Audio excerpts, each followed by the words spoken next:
I'm Crystal Craven, a singer, a songwriter, and a worship leader who's passionate about sharing what God inspires. And this is your weekly devotional.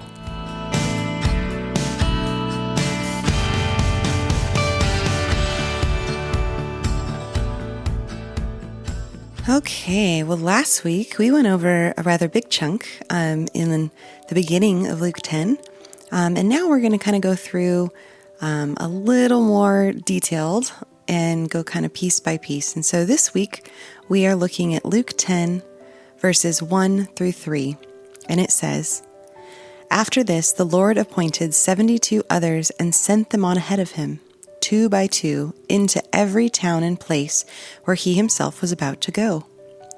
And he said to them, 'The harvest is plentiful, but the laborers are few.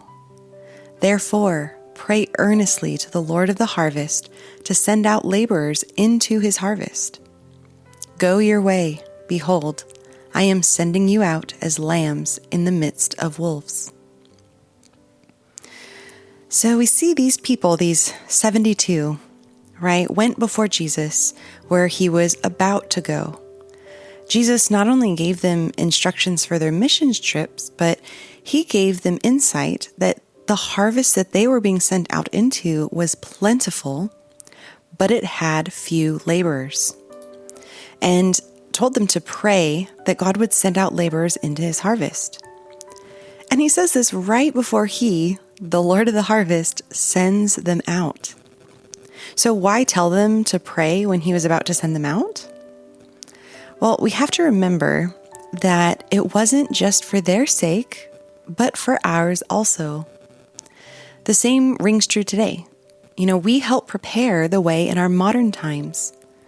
We don't do a work of salvation, obviously, but we labor for the Lord of the harvest, just like these 72 and his other disciples had done back in the day. Unfortunately, though, it would appear that not as many people are eager to be sent out into the harvest if it doesn't include comforts and amenities that they can access by staying where they're settled at right now. We've become quite comfortable in our lives in today's, day and age. And this might seem a bit pessimistic, but Jesus himself, even back then, said that the laborers were few. And think of this. Do you personally even know 72 pastors or missionaries who have gone out into the plentiful harvest? Now, don't get me wrong. Every believer is in a mission field, no matter where that is on the globe, because we are called to make disciples of all nations. And those include those at home, close to home, and all the way out to the ends of the earth. So even if God doesn't call you out to a far-off mission field, we're still told by Jesus to pray earnestly to the Lord of the harvest to send out laborers into his harvest. And why? Because the harvest is plentiful, but the laborers are still few. And I honestly believe that God is stirring hearts, and he's calling people to go out, to be sent and go out on mission. But how do you know if he's sending you? Have you asked him? There's this, I don't even know what you call it. So you think of the word busy. And I had heard someone say one time, sometimes busy can mean being burdened under Satan's yoke. Now, when you think about it, there is a lot in our world that can keep someone busy, right? 24 hours a day, 7 days a week. I mean, there's usually at least about 8 hours a day spent at work. There's commute times, there's times for home responsibility and times for fun. But even in those hours of the day that aren't filled, they are very easily filled with things like Facebook, Instagram, YouTube, TikTok, Reddit, Netflix, Disney Plus, Amazon. I mean, literally, the possibilities are endless. But what if God is trying to get your attention and would like to send you somewhere, but you're too busy to hear his voice? Do you spend time waiting on him and listening to what he has to say? And this applies not only to Him sending you out, but it applies in your personal time with your Savior. In your mind, your knee-jerk reaction may be, oh, He'd never call me to leave my hometown. But I can guarantee you that regardless of whether God sends you far off or keeps you locally, you won't be useful in your mission field if you're not spending time in earnest prayer with the Lord of the harvest. Now, there is another aspect to this. What if you pray for Him to send laborers into the plentiful harvest and He tells you to go? Are you willing to go? The way of the sent is hard. Jesus said He was sending them out as lambs in the midst of wolves. But Jesus has also said that He will go with you wherever you go, that He will never leave you nor forsake you, and that He will give you words to speak in the moments that you need it, even in the face of persecution. Now, I really do want to encourage you that as you pray earnestly to the Lord of the harvest for laborers to be sent out into the plentiful harvest, that you would pray for a willing heart to be sent, should God ever will to send you.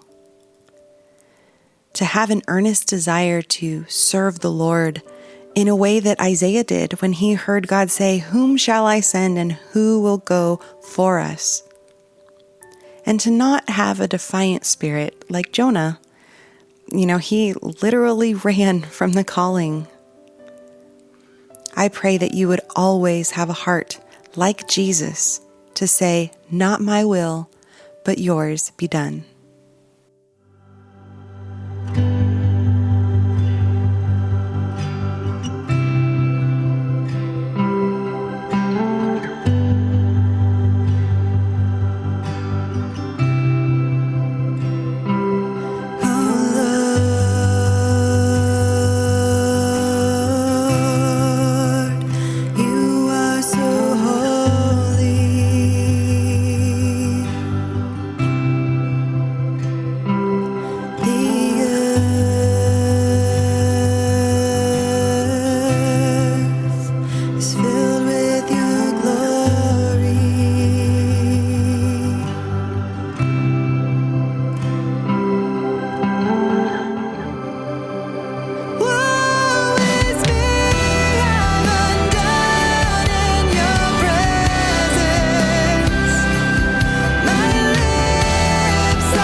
blogs, written devotionals, and originally written songs like the one you just heard, visit crystalcravenmusic.com.